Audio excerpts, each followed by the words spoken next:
Vamos então nos recolhendo.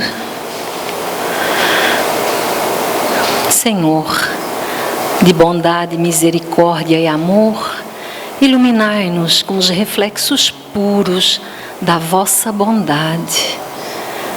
Dai-nos, Senhor, a lucidez para pormos em prática tudo quanto aqui aprendemos, para vivenciarmos o Evangelho do Divino Amigo.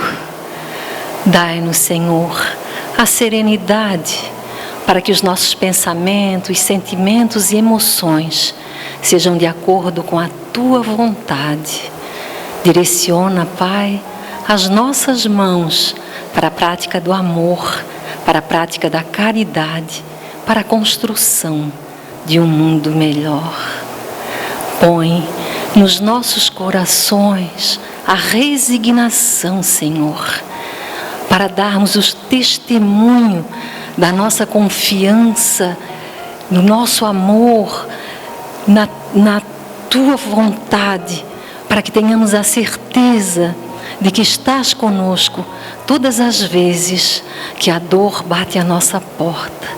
Nós te pedimos que nos proteja de todos os males que há no mundo, e quanto aos males que ainda existem no nosso coração, nós te pedimos, fazei-nos conhecê-los e vencê-los a todos, a fim de nos tornarmos filhos dignos do Teu infinito amor.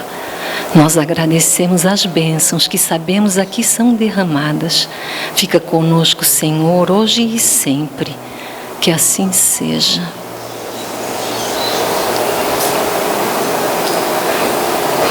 Na tarde de hoje, nós temos a companheira Isolê Matolini, que nos traz o tema, o papel da mulher, segundo o Espiritismo. Ela é uma trabalhadora aqui da Casa de Jesus. Que Deus te abençoe. Que Jesus nos envolva no seu amor.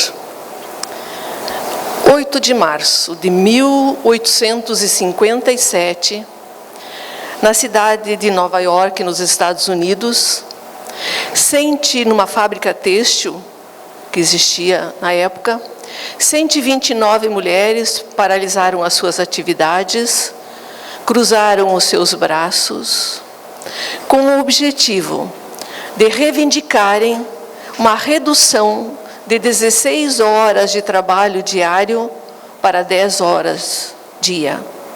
Também reivindicavam equiparação salarial com os homens, bem como uma condição digna dentro do ambiente de trabalho.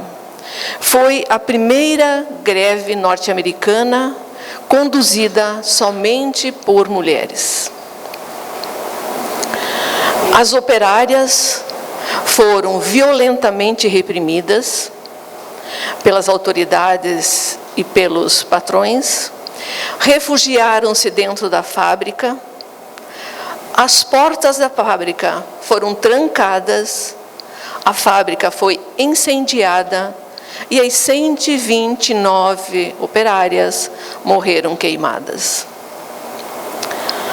Em 1910, em ocasião da segunda Conferência Internacional Socialista em Copenhague, foi aprovada uma resolução que estabelecia o dia 8 de março como o marco de luta pelo reconhecimento dos direitos da cidadania feminina. Com o passar dos anos, a data passou a ser comemorada em vários países do mundo. E a ONU, então, somente em 1975, então foi oficializada este dia pela ONU, que é o Dia, então, Internacional da Mulher, né? Nós estamos nessa semana, por isso o objetivo de nós trazermos esse assunto para a reflexão hoje e mais alguns dias da semana. Então, o dia 8 de março ficou registrado como um dia dramático na história da humanidade. Não é fácil nós entendermos as ocorrências da história que envolve a figura da mulher ao longo dos anos. Vamos voltar um pouquinho no tempo e vamos chegar lá na era pagã para vermos um pouco, para conhecermos um pouco a história. A era pagã era uma era onde se adoravam, se acreditavam em vários deuses antes de Cristo. Então, esta era teve a superioridade de conhecer e cultivar a alma feminina. As faculdades da mulher naquela época se expandiam livremente. Ela era sacerdotisa, ela fazia parte dos ensinos especiais da época, ela era considerada a fada protetora do lar, o gênio do lar. Mas essa benéfica influência da mulher que irradiava sobre aquela época, sobre o mundo antigo, ela foi destruída com aquela lenda bíblica que nós todos conhecemos, da queda original. Segundo as Escrituras, ela é responsável pela queda de Adão e também pela queda de toda a humanidade. Assim nós vemos durante muitos séculos a mulher sendo menosprezada, sendo excluída dos ensinos superiores, excluída do sacerdócio. Passa a ter uma educação acanhada, passa a ser ingênua, ela passa a ser supersticiosa, ela era constrangida, ela é menosprezada, ela era constrangida, não tinha mais opiniões próprias, ela foi espizinhada e o seu caráter foi obscurecido.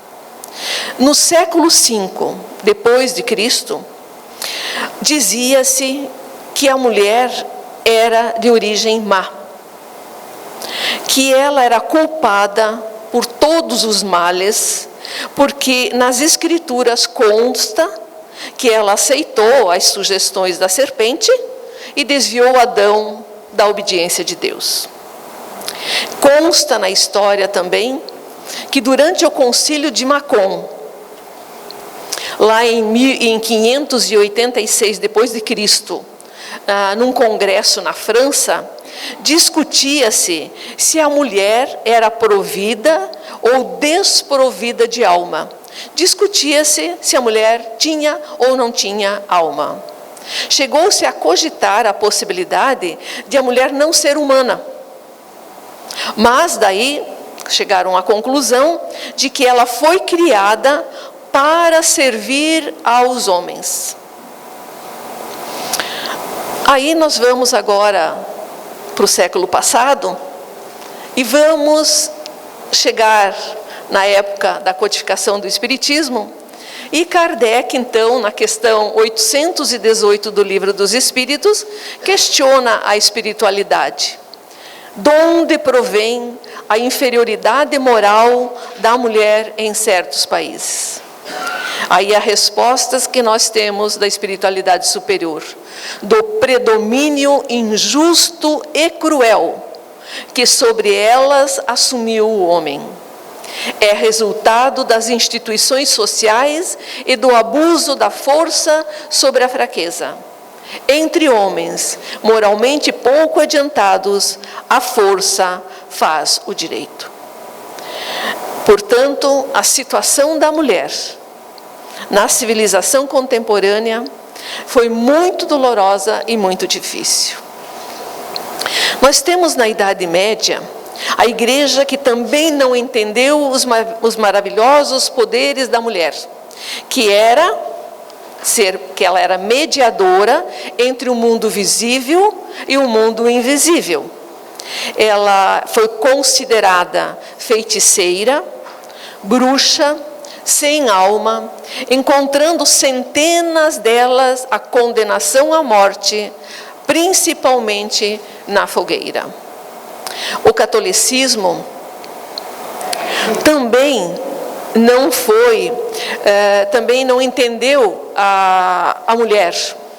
Os seus monges e padres vivendo no celibato, né, que não casavam, né, se mantinham solteiros, eles não compreenderam, longe da família que eles viviam, eles não compreenderam e não puderam apreciar o poder e o encanto desses delicados seres, porque eles foram afastados da família, eles eram afastados da família.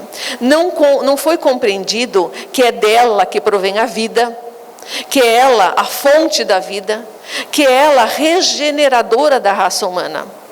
Sem ela, a humanidade não subsiste e não se renova. Essa renovação da humanidade só acontece pelo amor e pelos cuidados da mulher. É essa a função principal que desempenha a mulher no domínio da vida. Tal seja a mulher, tal é o filho, tal será o homem. A mulher, desde o berço, é ela que desde o berço modela a alma das gerações. Hoje, nós ainda vemos que nem sempre a mulher é respeitada. 1000 perigos a cercam.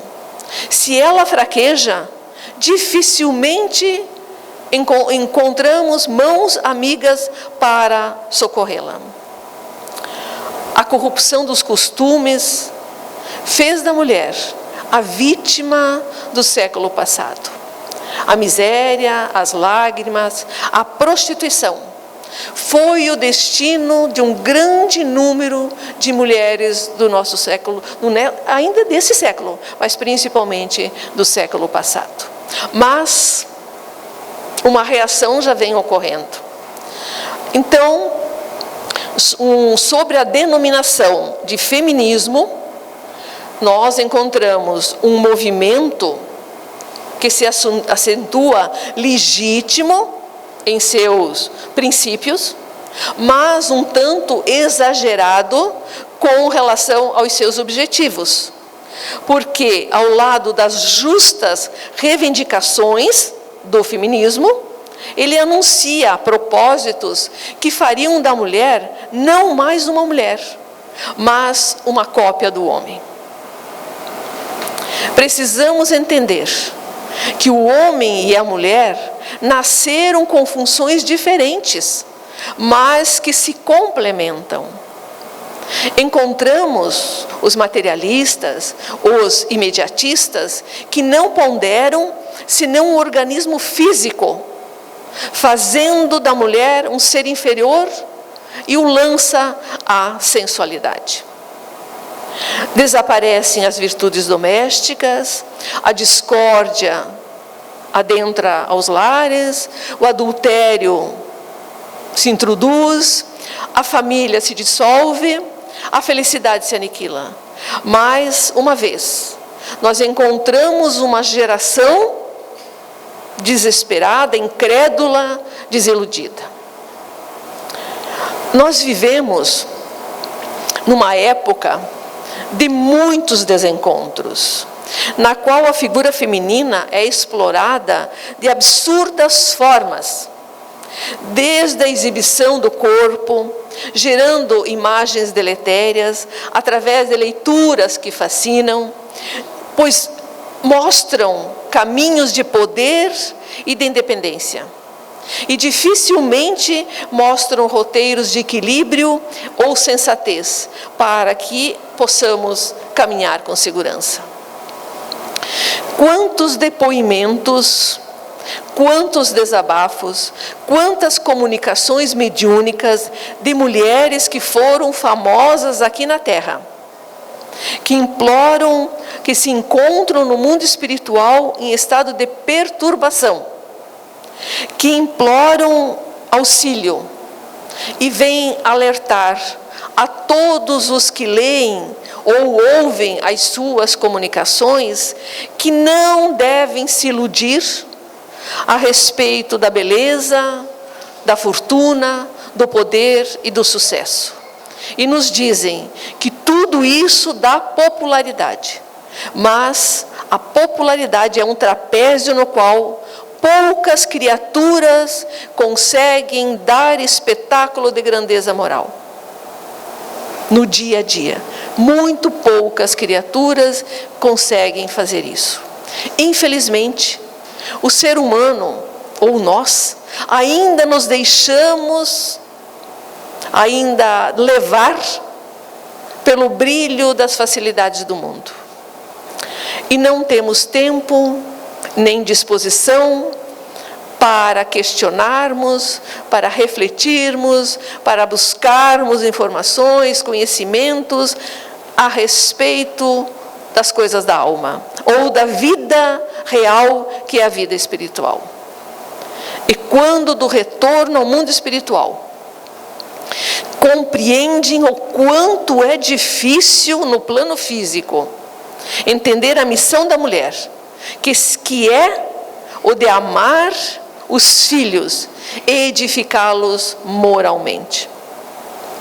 E nós perguntamos: como evitar que os seus filhos adentrem no caminho sensual, fascinante e atrativo da moda da época?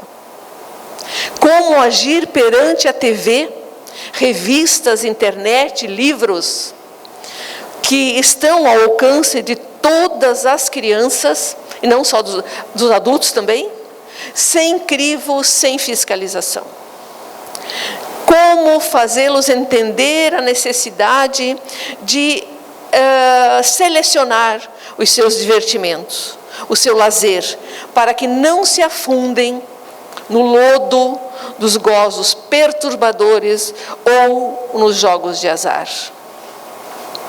Como a mulher mãe pode conduzir os seus pequenos para Deus, para a natureza, para amar a natureza, ou respeitar o seu próximo? De que forma evitar que os filhos não sejam consumistas inveterados? Nós temos a magia das propagandas, que é capaz de atuar sobre o psiquismo de todos nós. Agora imaginem das crianças. Se eles nos fascinam os adultos, imaginem as crianças. Nós encontramos mães que se culpam por trabalharem fora de casa. Mães que se atormentam por não terem os recursos financeiros para proporcionar aos seus filhos melhores estudos ou melhores condições de vida. Encontramos mães aflitas, esposas, que preocupadas com a conduta do companheiro, pois os filhos estão sempre atentos ao exemplo dado pelo pai. Como? De que forma? De que maneira? Quantas vezes nos encontramos com a cabeça entre as mãos a nos questionar? Não existe, o nosso filho não vem com um manual de explicação, como uma TV que vem dentro da caixa e nós lemos o manual e nós montamos a TV. Não tem um regulamento, não existe um roteiro, não existe um procedimento para isso. Não existe. E o que fazer? O Espírito de Verdade nos diz que a tarefa delegada por Deus à mulher é até mais importante do que a do homem. Isto não quer dizer, depois nós vamos ver na continuidade, que o homem não deve e tem que participar, sim, da educação e da vida dos filhos. Mas ele nos diz que a função delegada, a tarefa delegada à mulher é até mais importante da do homem. Por quê? Porque cabe a ela o conduzimento dos homens, dando-lhe as primeiras noções de vida. Sabemos que Deus ama e, acima de tudo, sustenta a todos nós nos momentos mais difíceis. Nós precisamos, então, acreditar, confiar, sintonizar. E aqui, quando nós falamos em sintonizar, entra a prece. A importância da prece quando temos dúvida sobre o que fazer, como agir. Porque quando nós pedimos com fé, Nós somos, através da intuição, nós vamos receber como fazer e o que fazer, para cumprirmos com essa tão grande missão que é o de ser mãe. Nós vemos na maternidade a plenitude do coração feminino, que norteia o progresso da humanidade. Concepção, gravidez, parto, devoção afetiva, representam estações difíceis, mas também muito belas na vida de uma mulher. Não importa a condição social da mulher, todas, sem exceção, precisam cultivar a paciência, carinho, renúncia, entendimento para levar a bom termo a grande missão que foi assumida no plano espiritual. Nós sabemos que existe a maternidade esperada, programada, sonhada, mas também quantas maternidades não esperadas, quantas aceitas, quantas hostilizadas, quantas desamparadas. É uma mistura de alegria e sofrimento, de missão e prova. Precisa-se entender que é junto dos filhos que a mulher encontra as mais extraordinárias oportunidades de avançar em espírito.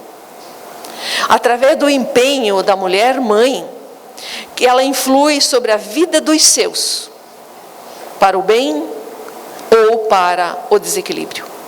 Trabalhar fora, sem problema nenhum, mas sem mergulhar naquela mania de fuga do lar. Como nós conhecemos muitas mulheres, vou trabalhar para não me incomodar com meus filhos, com o meu lar. A responsabilidade da mulher continua. Ela deve ter consciência que terá que reservar tempo para os pequenos dentro do lar. Temos inúmeros exemplos de mulheres que dedicaram as suas vidas à pesquisa, à ciência, às atividades, que trabalharam fora do lar, mas que quando dentro do lar, elas dedicavam os minutos com qualidade para os seus filhos. É missão da mulher mãe proporcionar para os filhos cuidados de mestra e de irmã. Amar os filhos de enfermeira também, né? Nós temos, e de mãe, resguardando-os, pelo menos desde pequenos, quando eles ainda estão pequenos, de participar dos conflitos e dos tormentos da terra. É importante amar os seus filhos, sim, sem o excesso de proteção. Outra questão importante é vestir, alimentar com sobriedade e simplicidade, evitando que eles adentrem a um mundo de extravagância e consumismo. Ajudá-los no processo de seleção dos lazer, dos divertimentos, com a finalidade de se sentirem úteis e bem. Incentivar para as artes, para os esportes sadios. Outra questão muito importante é religá-los com Deus. Importância grande que desde pequenos, desde bebês, desde antes mesmo do nascimento, comece a educação desses bebês. Nós temos aqui na casa, como foi falado aqui no início, né, a educação de bebês. A importância de, desde pequenos, terem esse conhecimento, essa informação. Procurar trocar as noites de reuniões da futilidade por os minutos ao lado dos filhos. Outra questão importante. É preferível, em determinados momentos, dizermos não para o nosso filho, mesmo que ele chore, do que termos dito sim, porque amanhã nós podemos colher os frutos amargos do sofrimento e do remorso por termos dito sim. Temos que aprender muitas vezes a dizer, porque o Pai, como Deus sabe, Ele vê o abismo que nós vamos cair ali na frente. Os pais também, conhecendo os seus filhos, sabem que aquele não, naquele momento é necessário. Qual é o papel da mulher mãe, então? Conversar com o seu filho. Ouvir as suas opiniões, as opiniões sobre a vida, sobre as pessoas, sobre os fatos, esclarecendo equívocos, fazendo recolocações quando necessário, explicar, caminhar com ele pelas vias do discernimento. Conhecer os ambientes em que os seus filhos vão, não com o objetivo de fiscalizá-los, mas sim para saber com quem estão e onde estão, para demonstrando dessa forma interesse pelo acerto deles com relação à vida.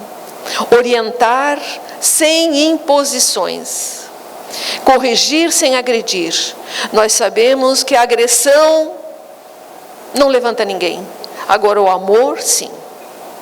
Evitar o mutismo, aquele gelo que muitos pais dão aos seus filhos. Vamos chamar para conversar.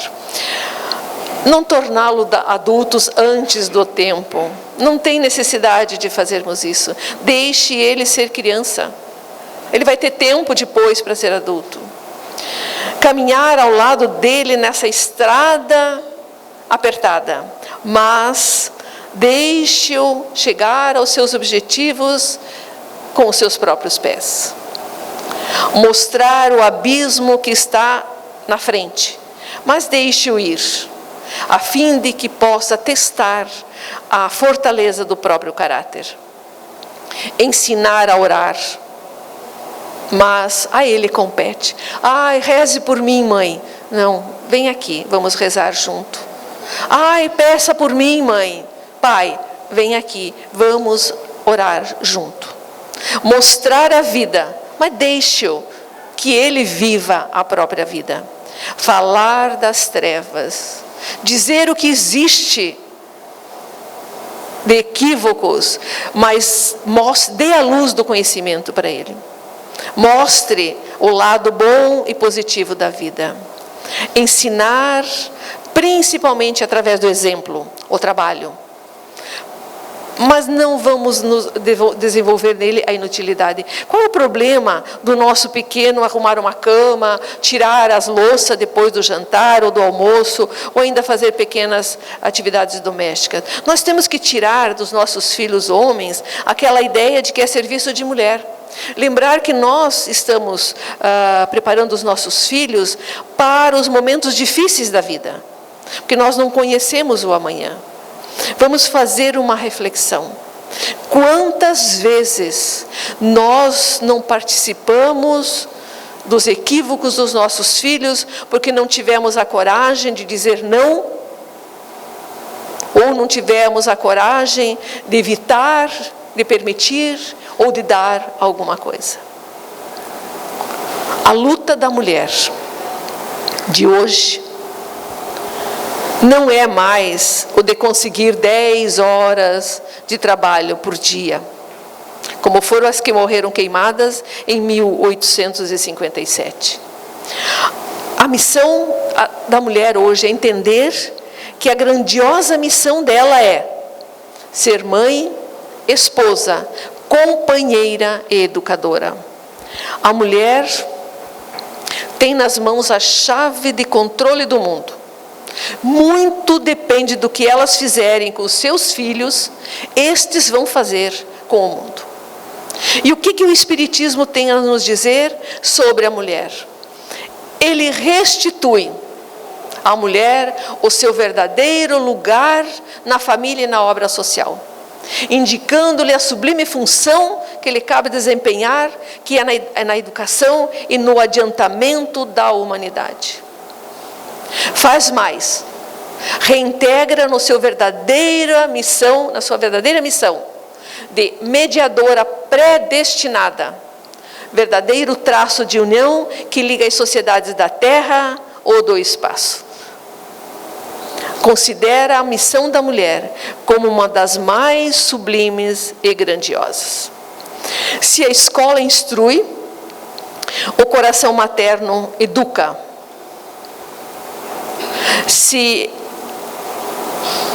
Mas nós temos num livro, que eu estava, Chamamento à Mulher, que diz o seguinte, que a mulher, no Evangelho, no Estudando o Evangelho, tem um chamamento muito importante da mulher com relação à questão do feminismo.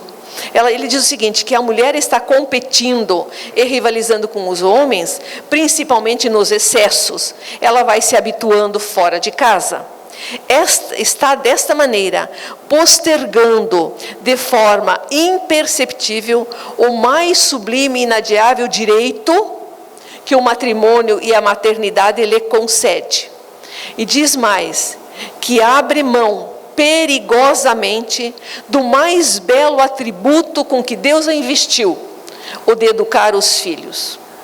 E diz que acaba transferindo, infeliz e desnaturada transferência, nos dizem os espíritos superiores, essa divina atribuição a babás e auxiliares, muitas delas desprovidas de qualquer sentimento afetivo com os entezinhos que a mãe invigilante lhe põe nos braços. Quantos exemplos nós temos, vemos, lemos, ouvimos a respeito de tragédias com relação a essas babás e auxiliares. O Espiritismo tem como missão, neste campo, fixar o elemento feminino no lar, evitando que esse se esvazie por completo. Fazer com que a mulher compreenda que é no lar, que o lar é a primeira sociedade, é a primeira escola que a criança conhece e da qual participa. Que a sua missão é grandiosa, inadiável, séria e divina. Existem mulheres, e podemos dizer um grande número delas, que não sabem nada dos seus filhos, dos seus problemas, das suas necessidades e das suas deficiências. Não conhecem.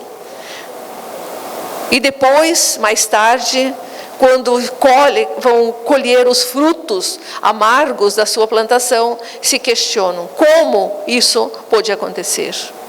O Espírito Emmanuel nos diz que o feminismo legítimo deve ser o da reeducação da mulher para o lar, nunca para uma ação contraproducente fora dele. Um outro ponto que o Espiritismo vem nos trazer é que ele não deseja de forma alguma violentar o livre-arbítrio de quem quer que seja, homem ou mulher, mas esclarecer que é o verdadeiro papel do Espiritismo, o verdadeiro papel de cada um, mostrando os males e as consequências do desamor no lar. E diz mais, que seria infantilidade negar que mulheres ilustres, em toda a época da humanidade, contribuíram para a ciência, para as artes, para a filosofia, para a religião. Não podemos negar isso, mas preciso é que se entenda que a verdadeira missão da mulher é proporcionar as primeiras e mais importantes lições de sensibilidade, carinho, amor, compreensão. Também encontramos muitas mulheres que precisam estar fora do lar, sim, por diversas razões. Nós sabemos disso, mas que quando junto aos seus filhos, elas dão os melhores minutos, os minutos que elas dispõem com muita qualidade. E isso é de importância fundamental. O Espiritismo vem reerguer de novo a mulher, vem associar-se novamente à harmonia do universo. Conforme nos dizem os espíritos superiores, a mulher tem os mesmos direitos que os homens, mas funções diferentes. Elas, com a sua sensibilidade, estão preparadas para desempenhar junto aos filhos a sua função de maneira mais intensiva. E isto não quer dizer, agora vem um chamamento aos pais. Isto não quer dizer, está escrito lá no livro do Raul Teixeira, no Vereda Familiar, o pai não pode colocar sobre os ombros da companheira mãe a responsabilidade de sozinha conduzir o lar, educar a prole, acompanhar os passos dos pequenos e dos mocinhos. O pai precisa sim estar presente onde se torne necessário. O pai pode e necessita, na condição de genitor, participar, como a gente já falou, da condução desses pequenos. Se sabemos que a geração futura, que a geração de amanhã é o resultado das gerações de hoje, só depende de nós a melhora do mundo. Depende do que nós fizermos com o nosso filho e este fará com o mundo. Se a mulher entender que a missão delegada por Deus a ela é sempre de caráter especial, sublime, ela não se perderá nos vales das sombras do mundo, nessas ilusões do mundo. Eu gostaria de finalizar dizendo que a mulher não deve esperar o dia 8 de março de cada ano para lembrar que houve no passado mulheres que lutaram, que morreram por um ideal. Mas devem sim, todos os dias, lembrar da missão que elas têm aqui na Terra e que assumiram no plano espiritual, o de ser mãe, educadora, companheira, esposa e exemplo. Que Deus nos abençoe, nos ajude para nós, principalmente mães e mulheres, possamos voltar, chegar do outro lado e não sentirmos a dor, o remorso de não termos feito o que deveríamos ter feito. Obrigada pela atenção de vocês. Tenham uma boa noite. Nós te agradecemos, Isolema, pela mensagem. Agora teremos a prece da Ana. Logo após a prece, iniciam os trabalhos de passe. Pedimos que